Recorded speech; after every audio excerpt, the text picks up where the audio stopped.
Bonjour, notre intervention aujourd'hui intitulée Leçon sur la psychanalyse chez Sigmund Freud. Freud naît le 6 mai 1856 en Autriche et meurt le 23 septembre 1939 à 83 ans en Angleterre. Il étudiera la médecine à l'université de Vienne. Il se spécialise dans la neurologie et commence parallèlement des recherches sur la pathologie du système nerveux. En 1883, il entra dans le service d'un médecin psychiatre. Il y a découvert alors diverses pathologies mentales telles que l'hystérie.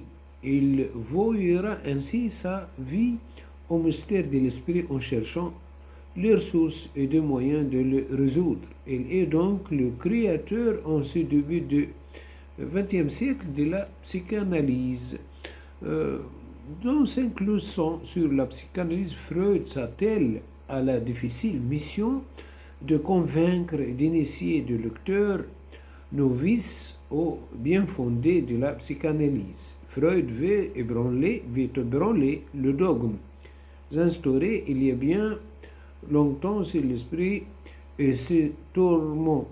Il se fonde sur des réalités qu'il a pu observer, des expériences cliniques qu'il a réalisées. Cet ouvrage regroupe en fait le relevé manuscrit de 5 conférences données par l'auteur sur sa méthode psychanalytique en 1909 aux États-Unis. Il raconte d'abord la naissance de cette nouvelle science de l'esprit. Il développe dans ses conférences 3 axes différents. La dimension dynamique de la vie psychique, où il démontre l'existence de l'inconscient.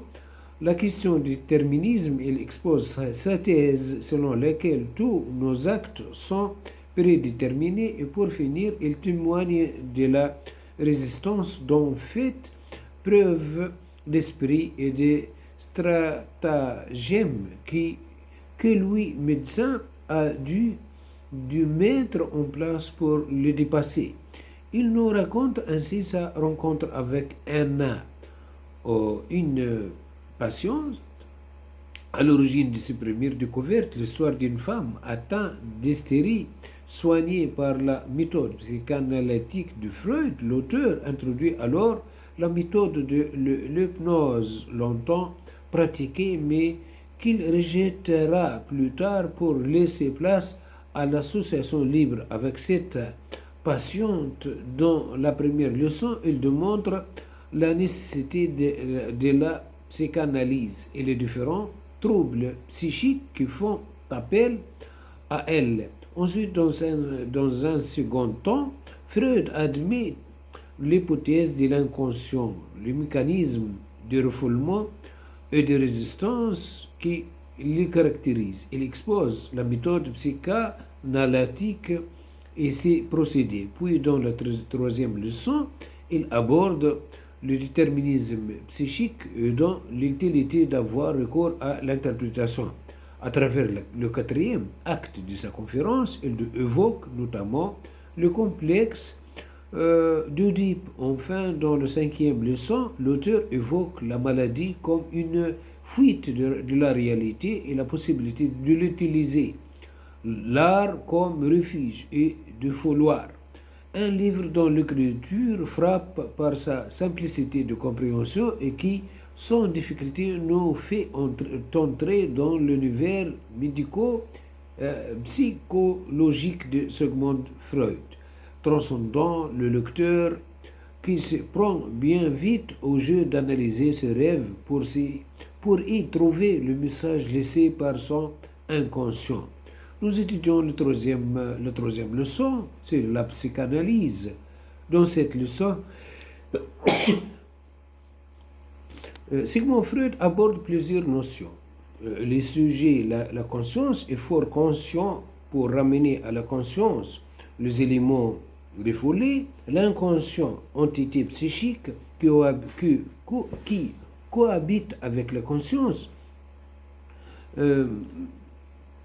mais qui reste étrangère à elle. Le désir inavoué, car refoulé dans l'inconscient, l'existence et le temps, Freud montre comme l'existence de l'homme est ancrée dans le temps. Toutes les choses qu'il accomplit avant sont stockées comme souvenirs. Suivez l'homme le reste de sa vie dans la conscience ou l'inconscient et le futur en dépend. La raison et le réel, théorie expérience, théorie de l'inconscient, dont il fera l'expérience sur nombre de ses patients, dont la plupart des névroses sont dues à des désirs ou traumatismes refoulés dans l'inconscient. Interprétation, nécessité d'interpréter le rêve, les actes manqués et les fautes de langage, que sont chacun des messages de l'inconscient et dont il faut trouver un sens. Freud répond au problème du déterminisme. Il veut prouver le lien de causalité inhérent à l'esprit humain entre conscience et inconscient, excluant tout hasard psychique.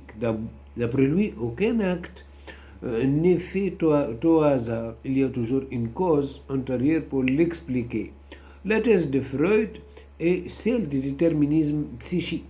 D'après lui, aucun acte n'est fait au hasard. Il y a toujours une cause antérieure pour l'expliquer et pour trouver et définir ces causes, il faut aller sonder l'inconscient. En effet, si on ignore ces causes, c'est qu'elles ne sont pas du ressort de notre conscience, mais bien de notre inconscient. Car selon lui, bien souvent, nos actes sont prédéterminés par des désirs et souvenirs refoulés dans notre inconscient. Argument, une idée ne peut pas venir spontanément de la conscience d'un malade.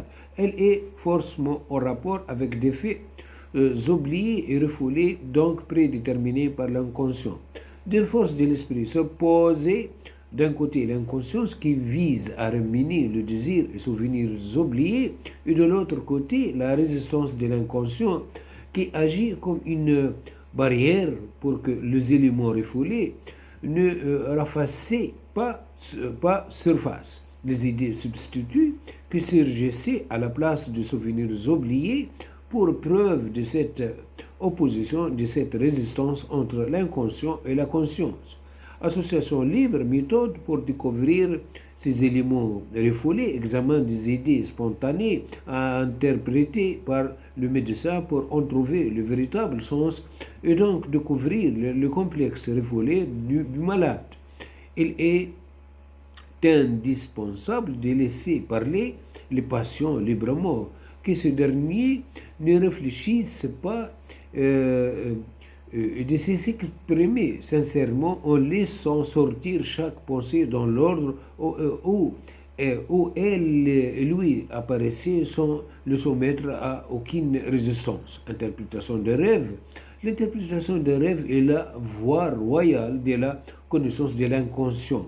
En effet, nos productions oniriques ressemblaient à la manifestation de certaines maladies mentales, même si le sujet a une très bonne santé. Pour cela, il faut faire abstraction des enchaînements d'idées visibles qui apparaissaient dans le rêve et chercher les idées latentes. Il ne faut pas chercher la logique des propos, mais la signification profonde du songe. On se rend compte après analyse que les rêves sont la plupart du temps influencés par le désir et le quotidien des passions. Pour Freud, il est impossible que le rêve soit le produit de hasard. Ils font partie du prédéterminisme de la vie. Le sommeil permet un relâchement de la censure, une distraction de la conscience. C'est durant le sommeil paradoxal qu'apparaissait le rêve. L'amas d'incohérence qu'il représentait pour la plupart d'entre nous est en effet une manifestation de l'inconscient.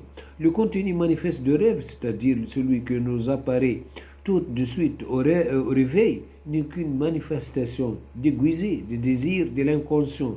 Cette dissimulation s'explique par la résistance de l'esprit à faire surgir sur ces désirs refoulés dans la conscience, car même dans le sommeil, les forces de refoulement sont assez fortes pour dissimuler le souhait de l'inconscient. Le travail onirique, la transformation des idées inconscientes en contenu manifeste par le rêve, c'est l'enfant qui continue à vivre à travers l'homme. Les expériences de l'enfance ressurgissaient à travers les rêves et avec elles le souhait et désir jamais réalisé.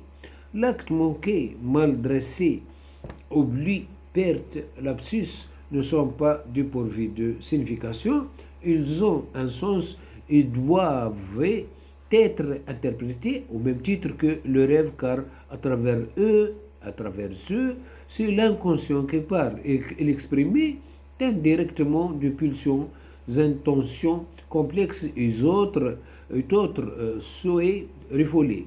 Si on considère plus le lapsus comme de simples erreurs de langage, mais bien comme des symptômes, on constatera qu'il représentait des instants à l'inconscient surpasse la conscience pour s'exprimer. Ce sont des relâchements dans la vigilance et dans la résistance de moi.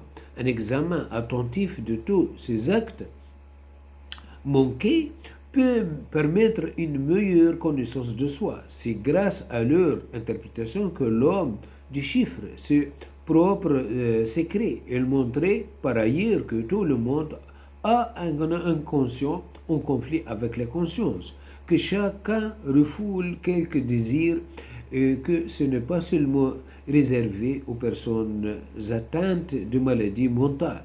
Voilà notre intervention consacrée au Sigmund Freud.